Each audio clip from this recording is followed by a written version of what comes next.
Assalamualaikum warahmatullahi wabarakatuh. Alhamdulillahi rabbil alamin, wassalatu wassalamu ala asyrafil anbiya'i wal mursalin sayyidina Muhammad wa ala alihi wa sahbihi ajma'in.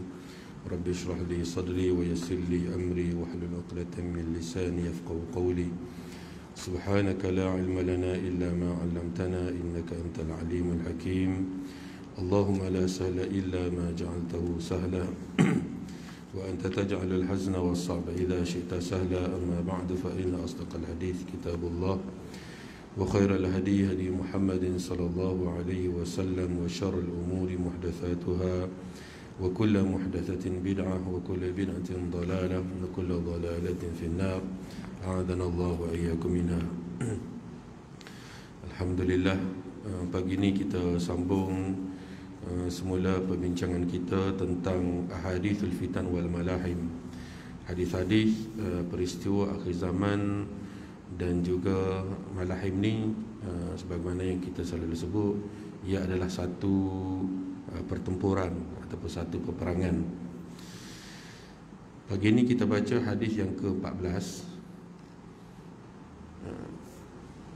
An Ali radhiyallahu anhu qala sami'tu Rasulullah sallallahu alaihi wasallam yaqul ya'ti fi akhir az-zaman qaumun hudatha'ul asnan sufaha'ul ahlam yaquluna min khairi qawlil bariyah yamruquna min al-islam kama yamruqu as-sahmu min ar-ramiyah la yujawizu imanuhum hanajirahum fa inama laqitumuhum faqtuluhum fa inna qatlahum ajrun liman qatalahum yawmal qiyamah.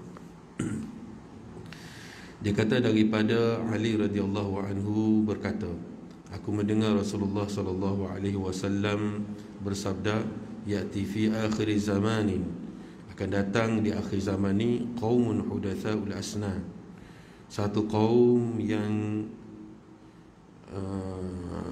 muda. Hudatsaul asnan ni maksudnya ialah muda. Bukan kaum muda ni. Jadi kalau saya sebut kaum muda nanti tuan-tuan tukar pula dengan kaum muda, kaum tua kan. Kaum muda, golongan muda, ataupun golongan yang umurnya muda. Sufahaul ahlam, sufahaul ahlam ni yang lemah cita-citanya. Yaquluna min qawli khairil min khairi qawlil bariyah, mereka bercakap tentang Al-Quran dan Sunnah. Qaulul bariyah tu, khairi qaulil bariyah tu maksudnya Quran dan hadis Nabi sallallahu alaihi wasallam. Mereka bercakap tentang Al-Quran dan hadis Nabi sallallahu alaihi wasallam. Yamruquna minal islami kama yamruqus sahmu minar ramiyah. Mereka keluar daripada Islam ini seperti panah keluar dari busurnya. Panah keluar dari musuhnya, meluncur laju. La yujawizu imanuhum hanajirahum, di mana iman mereka ini tidak melepasi hanajir, tidak melepasi tenggorokan. Fa aynama laqitumuhu, di mana sahaja kamu jumpa mereka, faqtuluhum, maka bunuhlah mereka. Fa inna qatlahum ajrun liman qatalahum yaumal qiyamah, kerana membunuh mereka itu akan memberikan ganjaran pahala bagi orang yang membunuh mereka pada hari akhirat. Baik. Hadis ini salah satu hadis di mana baginda sallallahu alaihi wasallam bercerita tentang akhir zaman. Sebelum ni kita banyak dah cerita tentang akhir zaman, dan yang terakhir kita berhenti tentang kota Constantinople, kita berhenti tentang situasi manusia boleh bercakap dengan binatang buas ataupun binatang buas boleh bercakap dengan manusia. Dan yang terakhir kita sentuh dahulu tentang keberkatan di beberapa buah tempat, khususnya di bumi Syam dan Yaman. Baik. Pagi ini kita bincang tentang manusia ni, orang yang dia mengaku sebagai umat Nabi sallallahu alaihi wasallam ini, zahirnya mereka mengaku sebagai umat Nabi sallallahu alaihi wasallam, tapi hakikatnya mereka bukan umat Nabi sallallahu alaihi wasallam. Sebab dalam hadis ni Nabi SAW cerita satu golongan akan tiba satu masa, sebenarnya walaupun Nabi SAW kata akan tiba satu masa, ulama-ulama kita merumuskan sebenarnya dah tiba pun, dah keluar pun golongan ni. Golongan yang mereka ni golongan muda. Golongan muda. Dan saya sebut ulang sekali lagi, dia bukan kaum muda, bukan kaum muda. Itu perbincangan lain. Kaum muda, kaum tua tu perbincangan lain. Ni golongan muda. Kita kata golongan yang tak mature, golongan yang tak matang. Mudahnya kita sebut gitu. Sufahaul ahlam, dia tak tahu sebenarnya apa yang dia nak cari dalam hidup dia. Apa cita-cita dia, apa hasrat dia, apa keinginan dia nak capai dalam hidup dia. Akan tiba satu masa golongan muda sebegini, yaquluna min khairi qaulil bariyah, mereka bercakap tentang kalam yang terbaik yang ada di muka bumi, iaitu Al-Quran dan hadis Nabi SAW. Mereka bercakap, mengulas tentang ayat Al-Quran, mereka mengulas tentang hadis-hadis Nabi SAW. Mereka mengulas dengan ilmu mereka. Dan di sinilah para ulama kita menjelaskan bahawa sebagaimana juga ilmu-ilmu yang lain, Al-Quran dan hadis-hadis Nabi SAW ini tidak boleh diulas dengan menggunakan akal fikiran kita semata-mata. Nah, kalau kita tengok dalam sehari dua ni banyak isu tentang macam-macam lah, tentang zikir dan sebagainya. Apa sahaja yang melibatkan Al-Quran dan hadis Nabi SAW mesti diulas dengan cara yang betul, dengan kaedah yang betul. Sebab tu para ulama kita telah buat kaedah. Kita kata kenapa perlu pakat ulama, tak direct pada Nabi SAW. Yang ni saya cerita banyak kali dah, bahawasanya kita ni nak sampai kepada kita ni, kalau tidak melalui ulama tak akan sampai ilmu ni, tak akan sampai. Kita kata dah, kita pakai Quran. Siapa yang bawa Quran, bawa hadis Nabi SAW pada kita kalau tidak para ulama? Dan ulama-ulama kita bertungkus lumus, tuan-tuan. Siapa hafal hadis 40 sini? Ada tak? Hafal hadis 40 Arba'in Nawawi? Ada? Tok Wani nak mengaku kan? Nak ceritanya kita ni siapa tak tu. Saya tak kata orang lain, saya sendiri pun kalau orang tanya hadis 40, hadis 15 tak ingat dah. Dulu memang apa, tapi lepas pada itu tak ingat dah. Tak tahu dah. Hak mana hadis 15, hak mana hadis 20, hak mana hadis 30, hak mana hadis 41. Hadis 40 ni 40 ada sampai 41. Jadi dia akan jadi gitu. Tapi ulama-ulama kita ni, dan sekarang ni masih lagi ada, kita petik di mana sahaja ayat Quran tu benar. Sebab betul lah, sebab ramai orang yang hafal Quran. Tapi kita petik sahaja mana hadis ni dia boleh sebut. Hadis ni duduk dalam kitab sekian, muka surat sekian, perbezaan hadis ni di sini, hadis ni di sini. Dan mereka menghafal bukan 10-20 hadis, mereka menghafal ribuan hadis. Masih lagi ada sampai sekarang ni. Jadi itu level ulama. Kita bila kita nak tegur para ulama ni, bukan ulama tak melakukan kesalahan. Saya selalu ulang, ulama juga tidak maksum. Tetapi jasa dan peranan mereka yang besar ni, mereka telah mempermudahkan bagaimana kita nak memahami Quran dan hadis Nabi ni, sehingga kita tak rasa payah pun. Bila kita nak baca Quran, kita boleh baca Quran terjemahan. Nak buat terjemahan itu bukan satu kerja yang mudah. Nak memastikan pemilihan perkataan yang tepat kepada Al-Quran itu bukan satu benda yang mudah, sehingga jadi terjemahan, macam-macam terjemahan ada di negara kita. Begitulah juga hadis. Sebab tu mahu tidak mahu kita ni, setiap kali kita nak faham Al-Quran dan hadis Nabi ni, kena merujuk para ulama.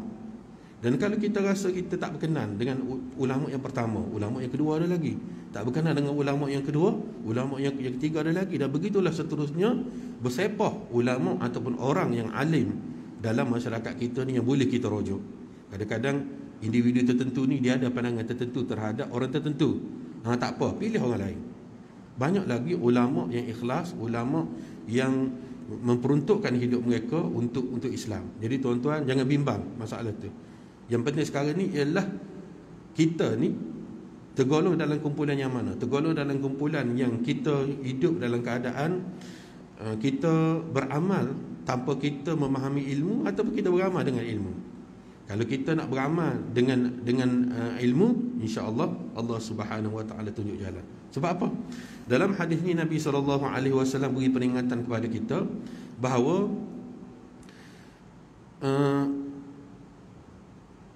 akhir zaman ni akan tiba satu kumpulan. Kumpulan ni dia kumpulan, kata kumpulan muda, orang muda. Maksudnya ialah pengetahuan dia tidak begitu banyak, pemahamannya tidak begitu. sufahaul ahlam, dan mereka pula tak mature, tidak matang. Tetapi mereka bercakap tentang Al-Quran, tentang hadis, tentang Islam ni, seolah-olah mereka ni lebih alim daripada para ulama. Apa sahaja yang dilakukan oleh para ulama semua tak betul belaka, yang betul di pihak dia saja. Dan bukan setakat itu saja, bahkan para ulama kita menyatakan golongan-golongan ini dari segi ibadat mereka lebih banyak daripada para sahabat. Ibadat mereka ni, kalau sahabat-sahabat solat 5 waktu, mereka rasa tak cukup lagi. Sahabat solat 5 waktu ni mereka kena buat lebih lagi pada tu. Akhirnya timbullah pelbagai amalan yang pelik-pelik. Saya pernah jumpa orang yang lepas daripada solat subuh, dia solat sunat tak berhenti-henti. Solat sunat apa? Solat sunat mutlak. Lepas pada solat subuh tak ada solat sunat mutlak. Nah, ada solat sunat seperti solat sunat tahiyatul masjid, kalau ada solat jenazah boleh, tapi solat sunat mutlak tak ada dah lepas solat subuh sehinggalah terbit matahari. Kan, lepas pada tu kita sambung dengan solat isyraq atau solat duha dan sebagainya. Sebab apa? Sebab dia rasa amalan ulama ni tak cukup, amalan para sahabat tak cukup. Sebagaimana ada satu kumpulan pemuda di zaman Nabi SAW, ataupun seorang pemuda dia pernah jumpa Aisyah ummul mukminin radhiyallahu anha. Dia tanya Aisyah tentang amalan Nabi SAW. Bila Aisyah cerita, dia rasa sikitnya amalan Nabi SAW.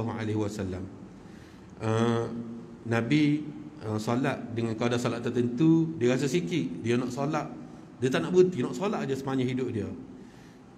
Bila Aisyah cerita tentang puasa Nabi SAW, dia rasa sikit, dia nak puasa sepanjang hidup dia, sehingga Nabi SAW tegur nak puasa boleh. Paling banyak puasa Nabi Daud, iaitu selang sehari. Tapi nak buat direct sepanjang hidup 360 hari ni setiap tahun, tak boleh. Bila Aisyah ummul mukminin cerita tentang Nabi SAW pun berkahwin juga, dia rasa perkahwinan itu mengganggu. Dia tak nak berkahwin, nak hidup membujang kerana nak peruntukkan masa untuk beribadat. Dan dia ditegur oleh Nabi SAW kerana baginda SAW kata, tak ada orang yang lebih tinggi kedudukan, yang lebih bertakwa selain daripada aku.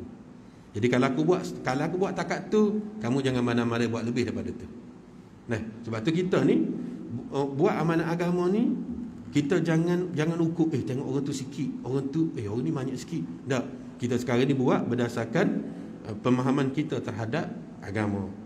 Ada orang dia suka solat duha, memang konsisten solat duha beberapa rakaat, tak apa, itu giliran dia. Ada orang dia duha dia kurang sikit, tapi dia suka solat waktu malam. Itu bahagian dia. Ada orang booking solat dia kurang sikit, solat sunat, solat fardu memang menjadi kewajipan, tapi dia perbanyakkan pada zikir dan membaca Al-Quran. So masing-masing Allah Subhanahu Wa Taala beri peluang kepada dia untuk mendapat kebaikan di dunia. Baik. Saya punya ni kawan-kawan kata tak masuk. Baik.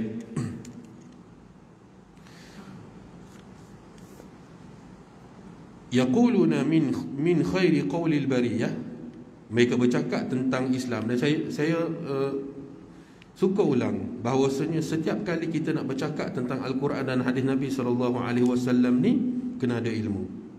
Tak boleh bercakap begitu sahaja. Bahkan bila kita nak tafsir Al-Quran, kita kena beringat. Sebab apa? Contohnya, bila Al-Quran sebut tentang solat, banyak ayat di mana Al-Quran sebut tentang solat. Ada ayat yang solat itu tidak merujuk kepada solat, tetapi merujuk kepada doa sahaja. Inna salataka sakanul lahum, sesungguhnya solat engkau dapat beri ketenangan kepada mereka. Solat di situ bukan maksud solat sebagaimana kita faham solat 5 waktu itu, tidak, tetapi ia bermaksud doa. Jadi kalau kita baca Quran, tengok solat, kita pun fikir ini solat. Tak, bukan begitu. Bila Allah Subhanahu Wa Taala sebut, contohnya, wa uha rabbuka ila an-nahli an takhidhi min al-jibali buyutan wa min asy-syajari wa mimma ya'rushun. Dan Allah Subhanahu Wa Taala wahykan ataupun wahyukan kepada lebah supaya lebah buat sarang di pergunungan, di bukit bukau. Kita pun kata, rupa-rupanya ada juga Nabi dari kalangan lebah. Jadi lebah lebih mulia daripada kita, sebab seramai manusia ni Nabi tak ramai mana. Tapi lebah walaupun dia makhluk kecil, ada Nabi di kalangan dia.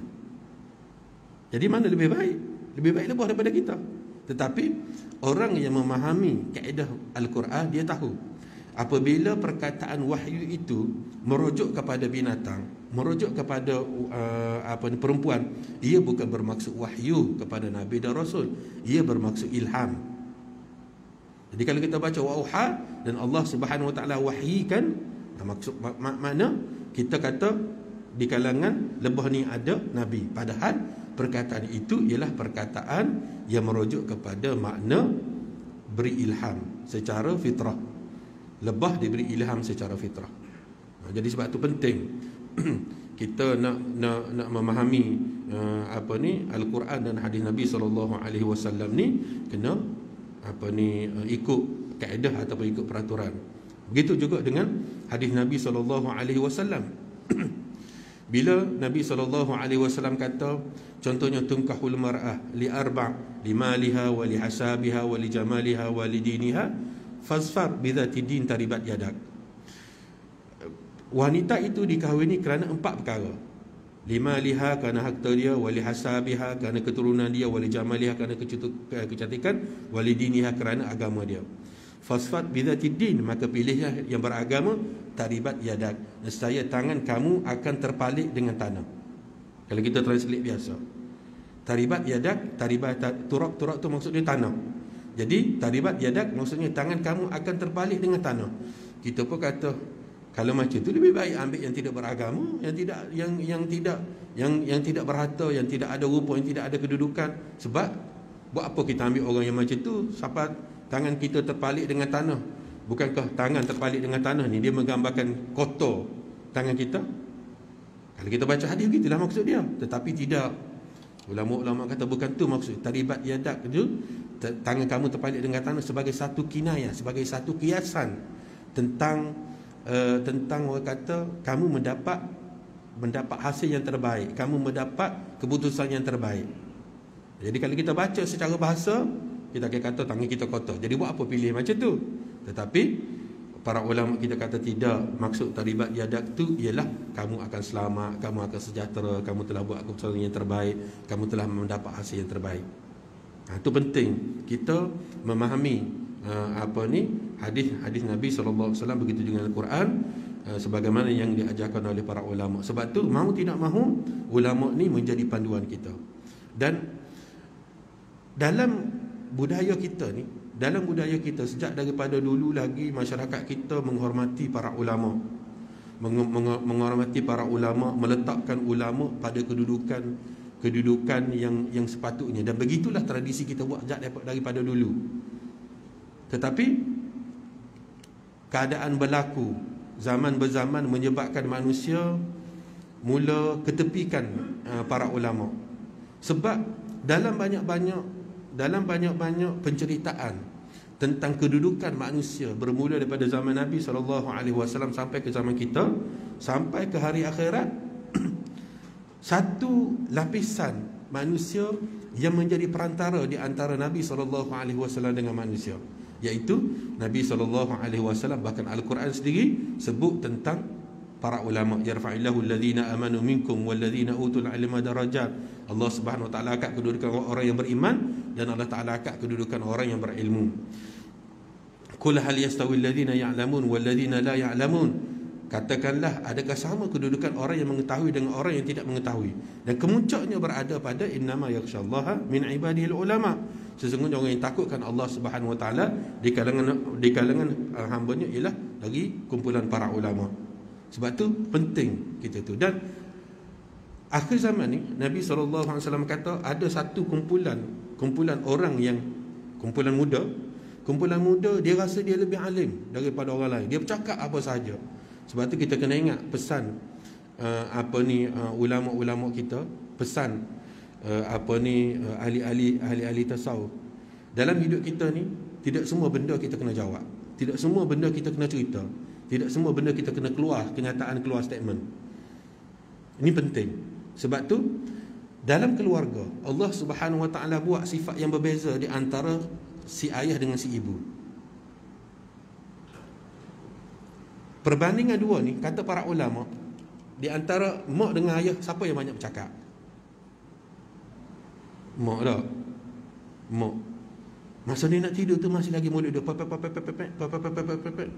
tak? Tak subuh lagi tu, kalau dia bangun tu bunyi dah suara dia. Tak? Ayah senyap cool.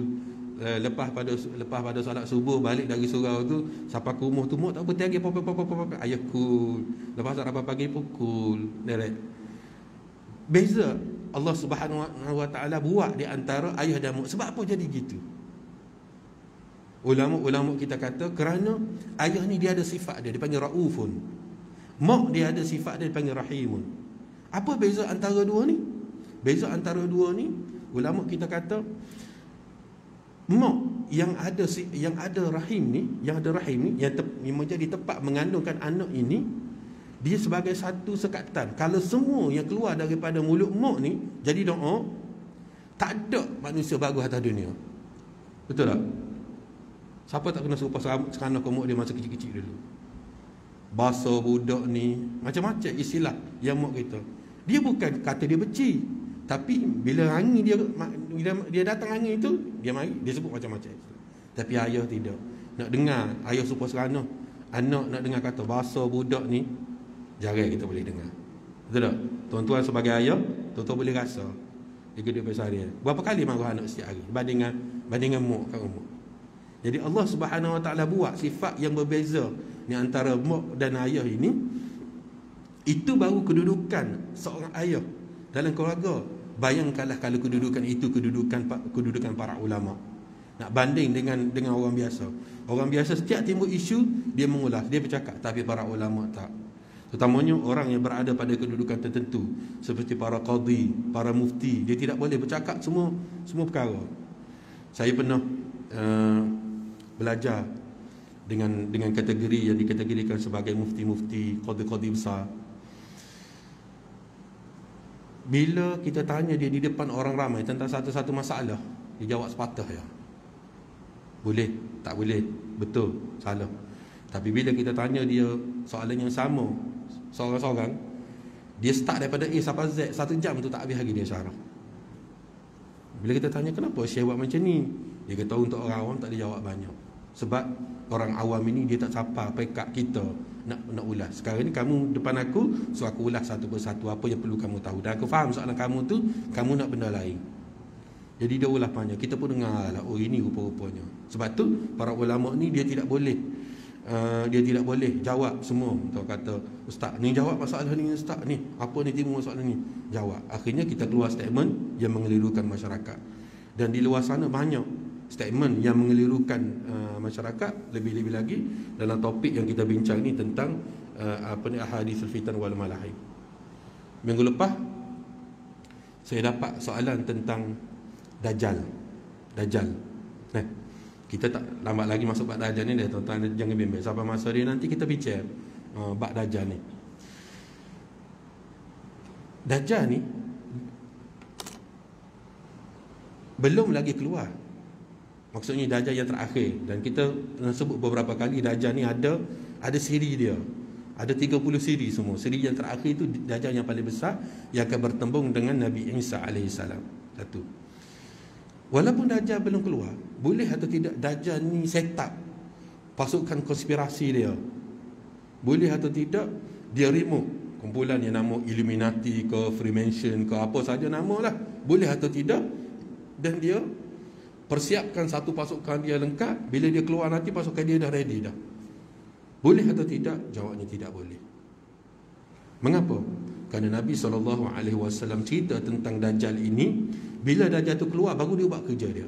Sebelum dia keluar, dia tak buat kerja dia. Lepas tu, yang berlaku banyak masalah yang berlaku itu bukan sebab Dajjal tu sebab Dajjal lain.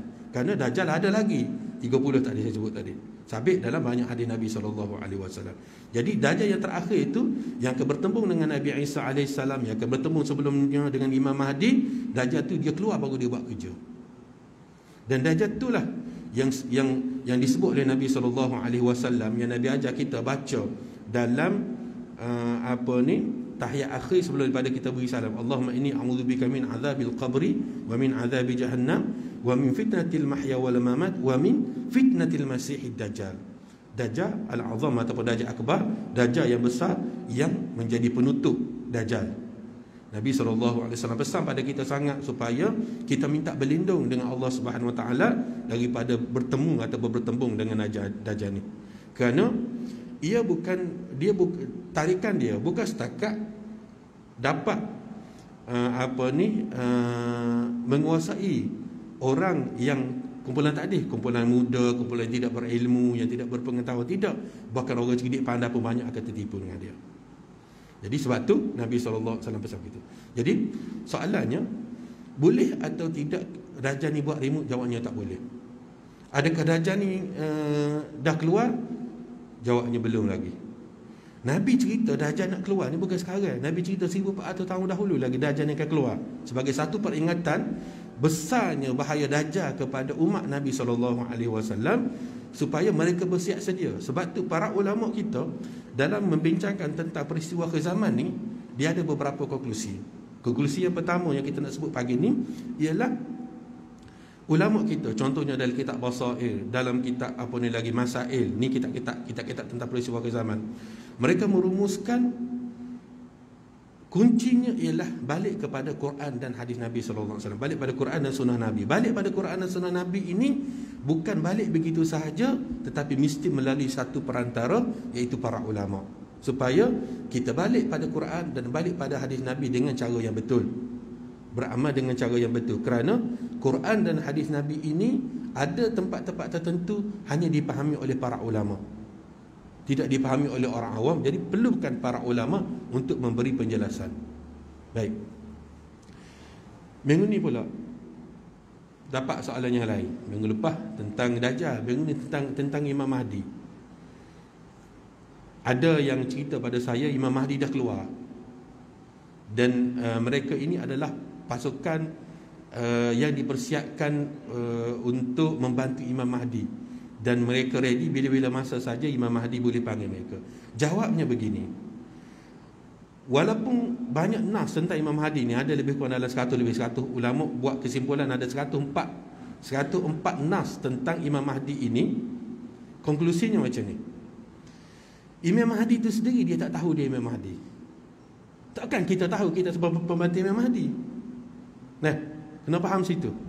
Imam Mahdi ini dia daripada orang kebanyakan yang Allah Subhanahu Wa Taala pilih dia dalam satu malam. Allah Subhanahu Wa Taala beri kefahaman, keinsaman pada dia, sehingga keesokannya bila lepas subuh terlihat perubahan yang sangat berbeza tentang dia. Semalam jadi watak lain, esok kanan jadi watak lain. Itu Imam Mahdi. Dia berubah macam itu. Nah, dan dia bukan daripada golongan orang kata golongan para ulama, golongan yang besar. Dia ada daripada rakyat biasa, walaupun hadis cerita tentang keturunan Imam Mahdi. Jadi kalau Imam Mahdi sendiri pun tak tahu bila dia nak dilantik sebagai Imam Mahdi, takkan kita tahu kita yang nak jadi eskort Imam Mahdi. Lebih-lebih lagi banyak hadis menceritakan tentang golongan utama yang support Imam Mahdi ni ialah penduduk-penduduk Khurasan. Itu memang sabit dalam hadis Nabi SAW. Walaupun ada perbincangan tentang bagaimana satu hadis itu, tapi hadis cerita tentang golongan Khurasan. Dia panggil asyadun nas ala dajjal min atba'il Mahdi. Ni antara pengikut Imam Mahdi yang tough, yang memang orang kata antara yang kuat support Imam Mahdi ketika berlawan dengan dia, di penduduk Khurasan. Ini memang sabit dalam hadis Nabi SAW. Jadi kalau kita kata kita telah pun disediakan oleh Allah Subhanahu Wa Taala untuk jadi tentera Mahdi, confirm bohong dah. Memang auta. Kerana nas tidak cerita begitu. Kata ustaz, boleh atau tidak kita pakai akal dalam membicarakan tentang hadis cerita? Jawabnya tidak boleh. Kita tak boleh nak kias, kita tak boleh nak itu, kerana hadis fitan ini Nabi SAW cerita satu persatu bagaimana peristiwa itu berlaku. Jadi bila orang tu tanya saya kata kalau dari segi nas tak ada lah macam tu. Dia kata dah ustaz, dah ready. Ikut awak lah, awak nak ready tak ready pun. Tapi dari segi nasnya, Imam Mahdi sendiri tak tahu dia sebagai Imam Mahdi.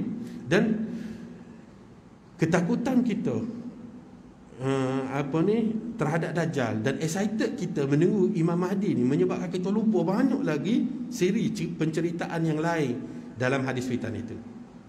Sampai kita lupa benda-benda begini. Imam Mahdi, pertemuan Imam Mahdi ini ialah peristiwa yang berlaku ketika mana Islam berada di kemuncak.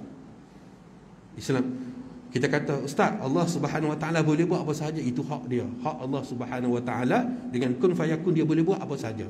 Tetapi melalui lisan Nabi SAW, Nabi cerita satu persatu apa yang akan berlaku.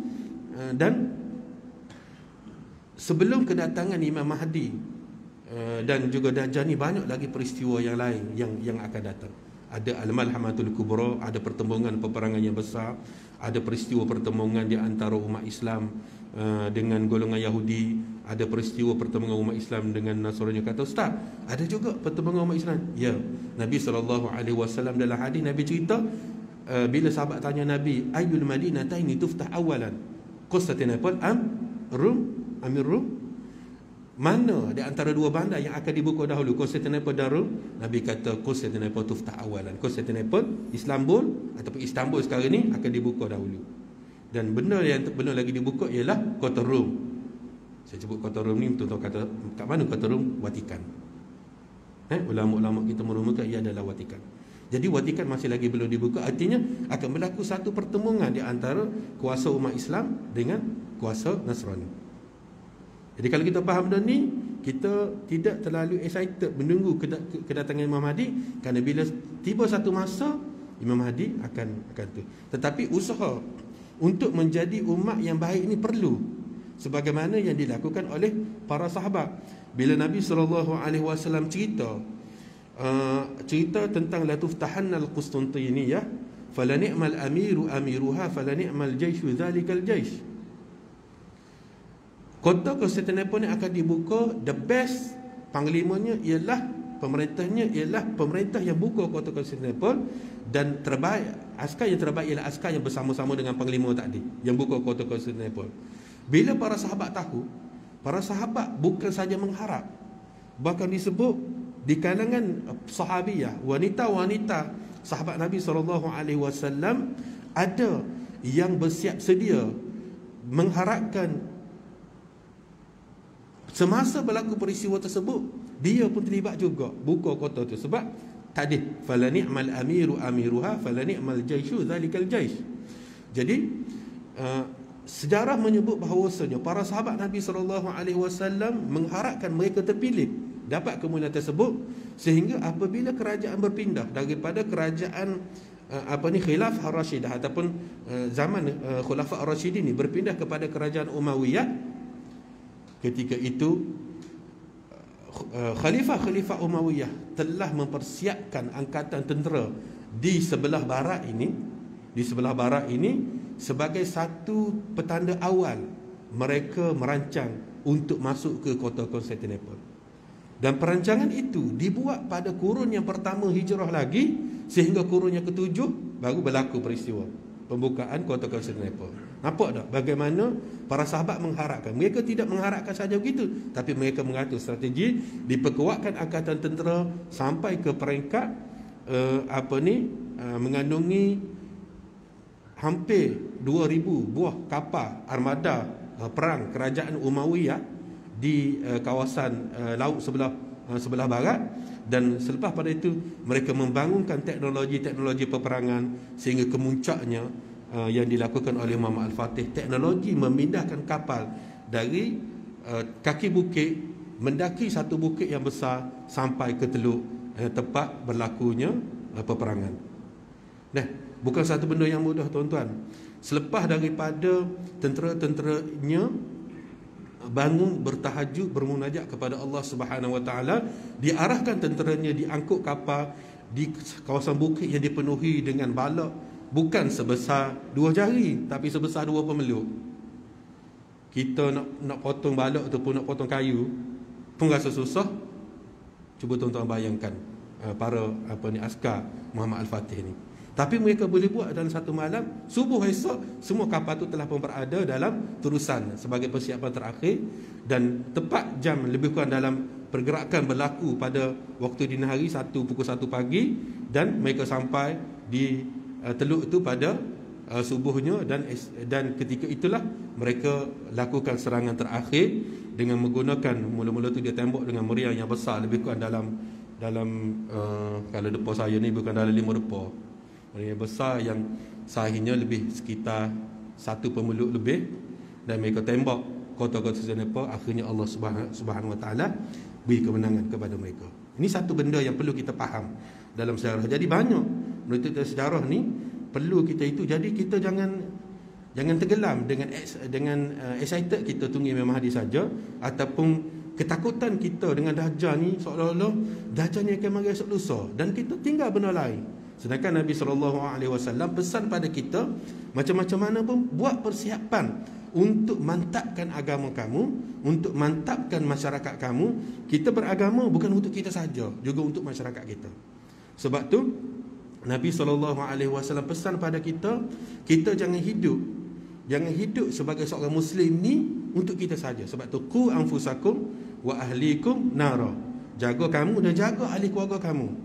Selepas daripada ahli keluarga, maka kita berkembang dalam jiran tetangga kita, masyarakat kita, akhirnya menjadi satu benda yang besar. Dan inilah yang disebut oleh para ulama kita, sebagaimana disebut oleh Al-Imam Muslim dalam kitab dia sebagai siasah Islamiah. Nah, baik. Balik kita sini tuan-tuan. Panjang sikit kalau ke syarah dia ni, panjang lagi saya skip banyak syarah dia ni, sebab syarah dia ni panjang. Kalau kita cerita ni pukul 9 pagi tak habis lagi ni. Panjang. Jadi saya ambil ringkas je. Baik. Satu, kumpulan mereka bercakap tentang Islam. Kemudian, yang merukuna minal Islam kama yang meruku sahmu minar ramiyah. Mereka keluar daripada Islam ini sebagaimana panah keluar daripada busurnya. Maksudnya meluncur laju. Mereka kata mereka Islam, tapi mereka keluar daripada Islam. Dan disebut oleh para ulama, ada lagi beberapa hadis Nabi SAW, sifat manusia yang merukuna minad din kama yang meruku sahmu minar ramiyah. Mereka keluar, meluncur laju, keluar dari agama sebagaimana panah keluar daripada busur ni. Ulama kita kata ada beberapa hadis Nabi SAW yang menggambarkan golongan ini, golongan yang mesra orang kafir berbanding dengan orang mukmin.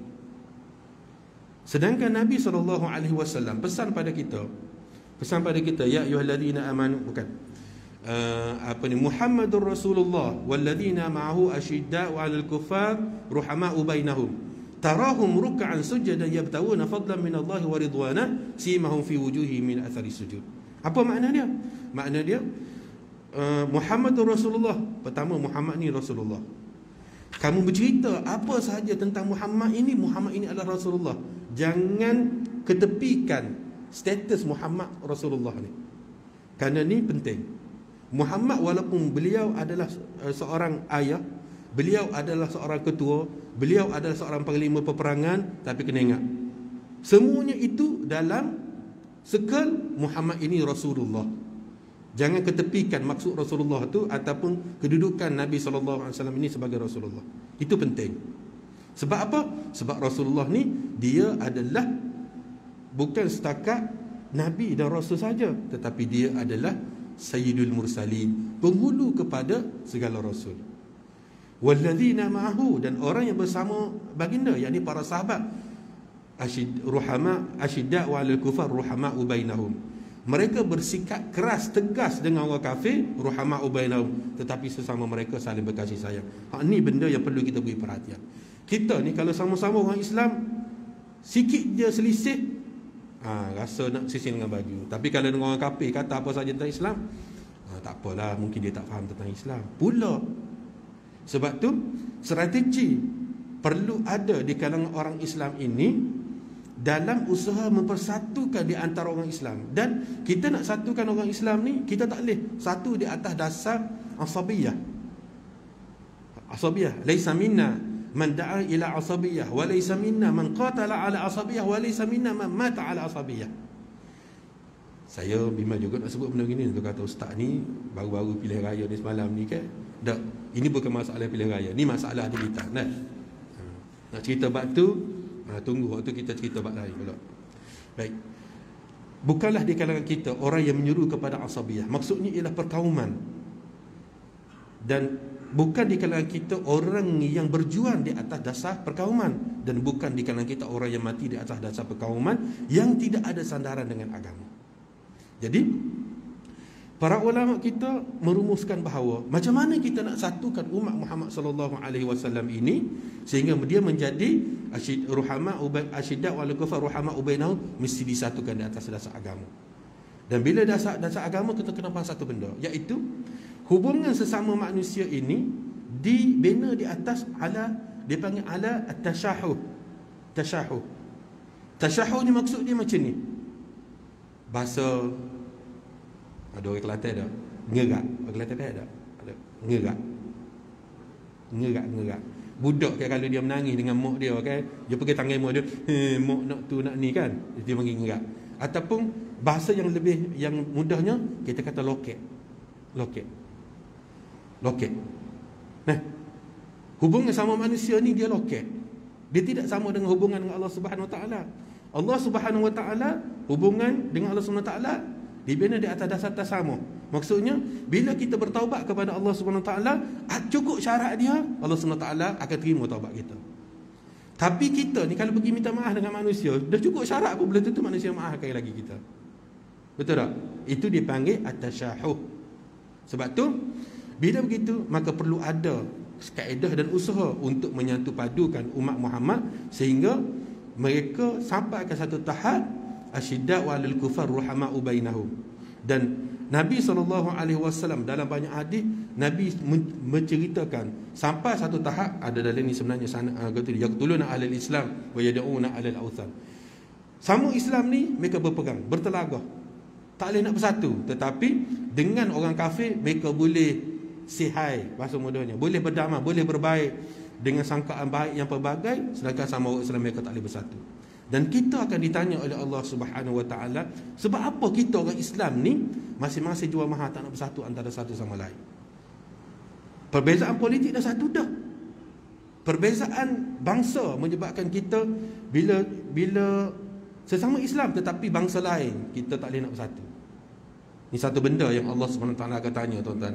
Semua kita ni akan ditanya oleh Allah Subhanahu Wa Taala, wa kullukum mas'ulun 'an ra'iyati. Kita akan ditanya tentang apa yang kita buat, urusan kehidupan kita di dunia ni di hadapan Allah Subhanahu Wa Taala. Masing-masing kena bertanggungjawablah.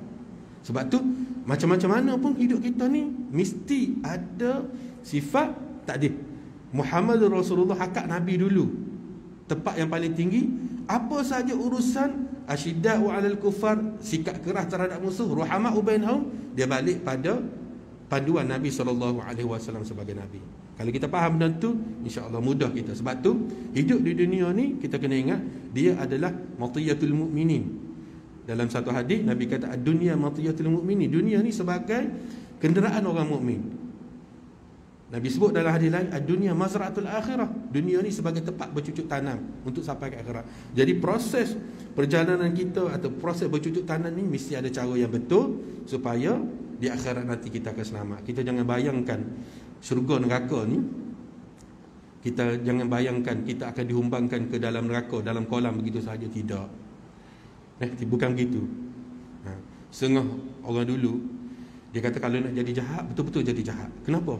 Sebab bila orang tu terlampau jahat, syurga, neraka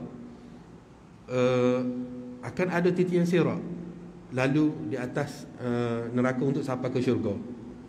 Jadi malaikat ni bila marah sangat kepada orang yang melakukan dosa, dia akan lontar sehabis tenaga dia, silat-silat lontar terlepas daripada neraka masuk dalam syurga.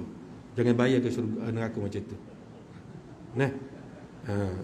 Syurga ni, neraka ni Bila malaikat paling makin marah, maka malaikat akan lontar makin dalam. Marah makin dalam. Innal munafiqina fi darkil asfali minan nar. Golongan munafik, golongan yang berada di dasar neraka. Kenapa? Kerana kejahatan mereka yang tidak berbanding dengan kejahatan orang lain.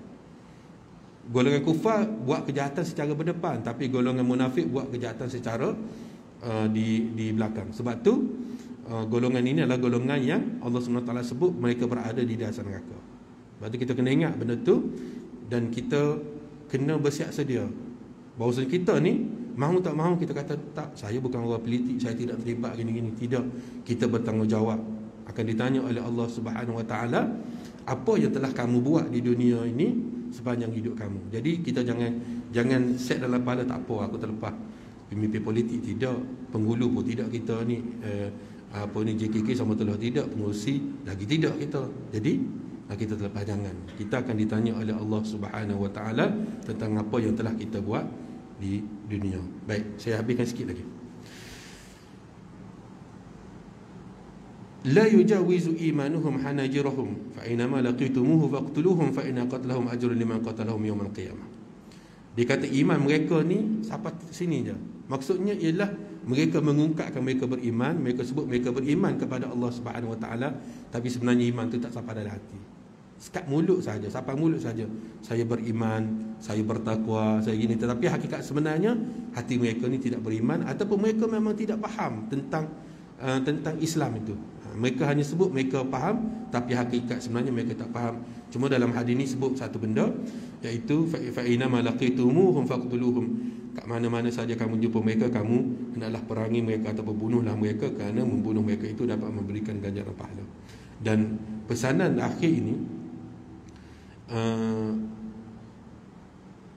menggambarkan tentang peristiwa yang pernah berlaku selepas daripada Nabi SAW wafat, sehingga para ulama menyatakan ia juga melibatkan golongan Khawarij.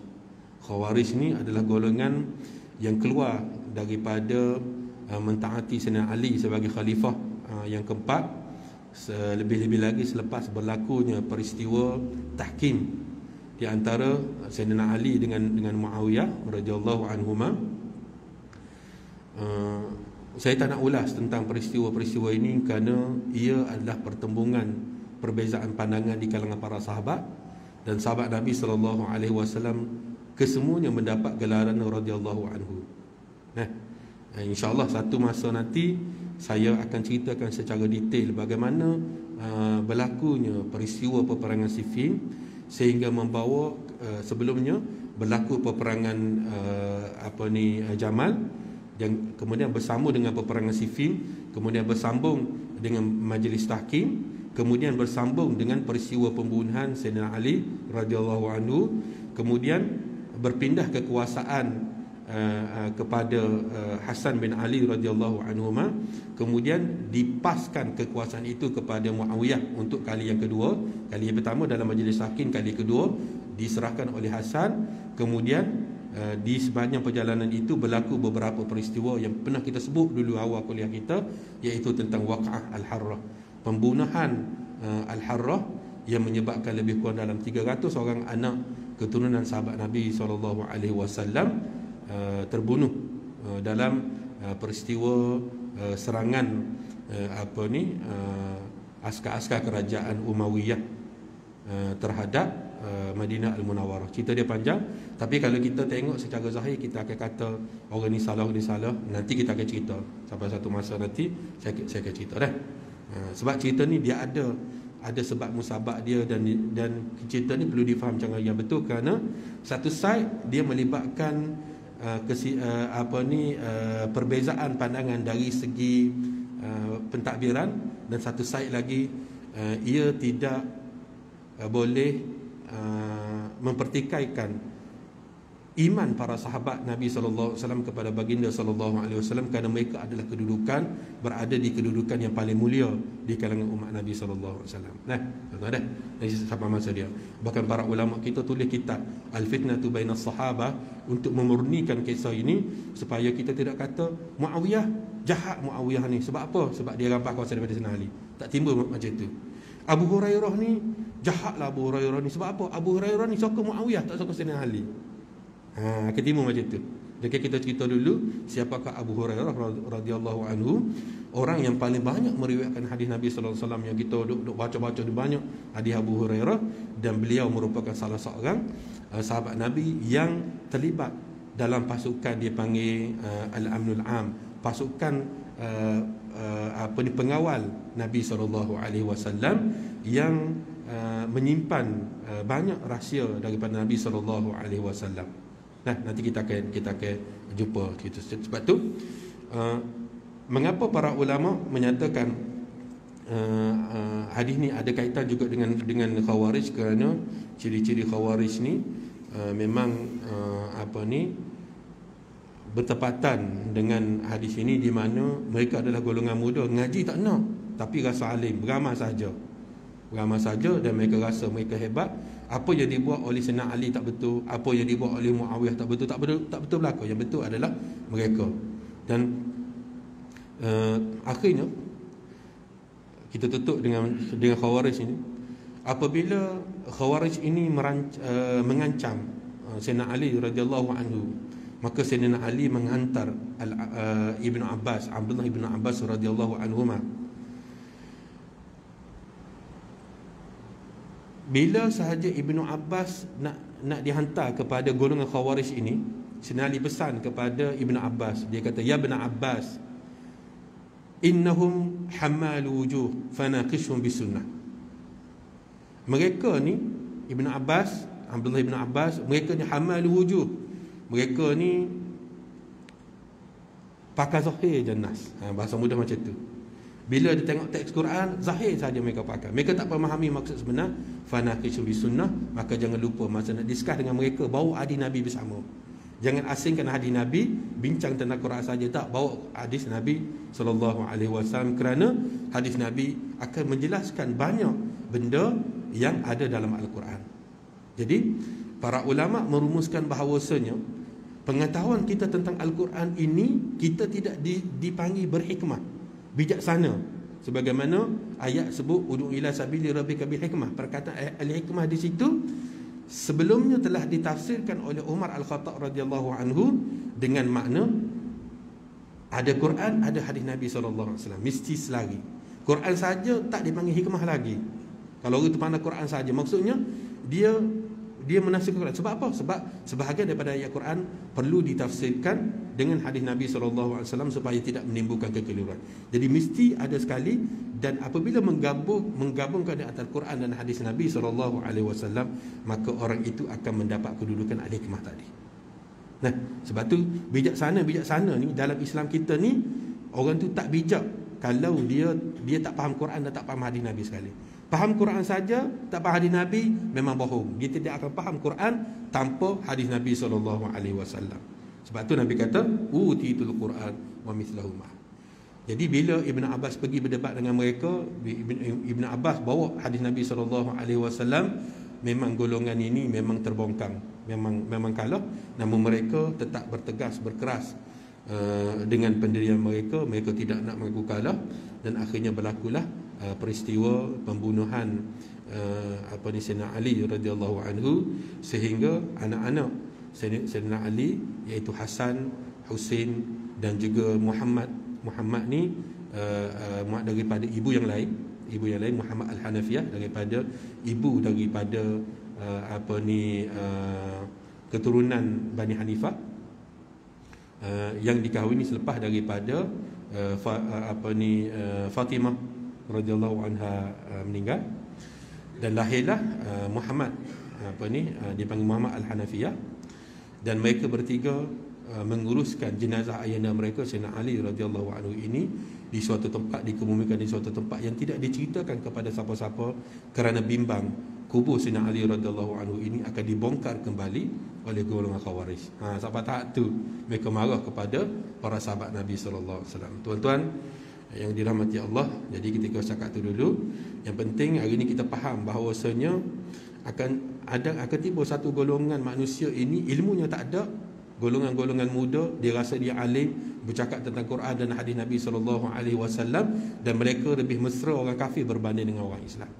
Sikap tu adalah sikap yang ditegur oleh Nabi sallallahu alaihi wasallam. Jadi kalau kita nampak benda tu berlaku dalam masyarakat kita, kita kena pakat-pakat perbetulkan, tegur menegur, nasihat menasihati. Mudah-mudahan masyarakat kita ini, masyarakat Islam ini, walaupun apa sahaja bangsa, kedudukan dan keturunan, oleh kerana Islam yang menyatukan mereka, kita balik kepada Islam dan kita hidup sebagai seorang Muslim yang saling berkasih sayang sesama mereka. Wallahu a'lam. Cukup tuan-tuan. Pagi ini mudah-mudahan kita dapat ambil sedikit manfaat daripada perbincangan tadi. Wallahu a'lam. A'udzu billahi minasyaitonir rajim. Bismillahirrahmanirrahim. Alhamdulillahirabbil alamin wassalatu wassalamu ala asyrafil anbiya'i wal mursalin sayyidina Muhammadin wa ala alihi wa sahbihi ajma'in. Allahumma inna hadhihi alquluba qad ijtama'at ala mahabbatik wa iltaqat ala ta'atik wa tawahadat ala da'watik wa ta'ahadat ala nusrati syari'atik. وثق اللهم رابطتها وأدمودها وهديها سبلها واملأها بنورك الذي لا يخبو واشرح صدورها بفيض الإيمان بك وجميل التوكل عليك وأعيها بمعرفتك وأمت على الشهادة في سبيلك إنك نعم المولى ونعم النصير. اللهم اجعل جمعنا هذا جمعا مرحوما وتفرقنا من بعده تفرقا معصوما. سبحان الله والحمد لله ولا إله إلا الله والله أكبر ولا حول ولا قوة إلا بالله العلي العظيم. عدد كل حرف كتب يكتب إلى أبد الآبدين ودهر داهرين. اللهم أرنا الحق حقا وارزقنا اتباعه وأرنا الباطل باطلا وارزقنا اجتنابه. وصلى الله على محمد وعلى آله وصحبه وسلم. الحمد لله رب العالمين. السلام عليكم ورحمة الله.